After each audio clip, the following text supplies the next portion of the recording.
સામાન્ય પ્રાણીઓ શ્રેષ્ઠ જનોનું જ અનુકરણ કરે છે.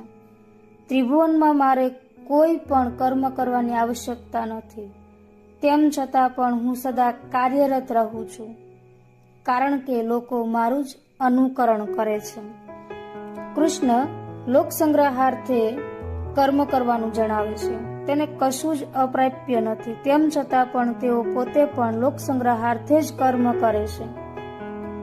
અહીં આડકતરી રીતે કૃષ્ણ અર્જુનને કહી દે છે કે તું સમાજ માટે આદર્શ પુરુષ છે. સમાજમાં આદર્શ પુરુષ જેવા પ્રકારનું કર્મ કરે તેનું જ અનુકરણ સામાન્ય મનુષ્યો કરે. માટે તારે તારા માટે કશું જ કરવાનું નથી. તું સમાજનો પ્રતિનિધિ છે. જો તું કાયર થઈને બેસી જઈશ તો લોકો પણ એમ જ કરશે. માટે તું કર્મ કર.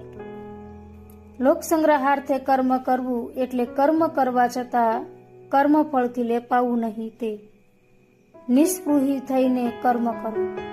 વશિષ્ઠ, અત્રિ વગેરે ઋષિઓએ સંસારમાં કઈ રીતે જીવન જીવવું તે શીખવવા માટે જ સંસાર કર્યો. મહાભારતમાં પાંડવોના વિજયથી કૃષ્ણને કોઈ જ રાજપાટની અપેક્ષા ન હતી.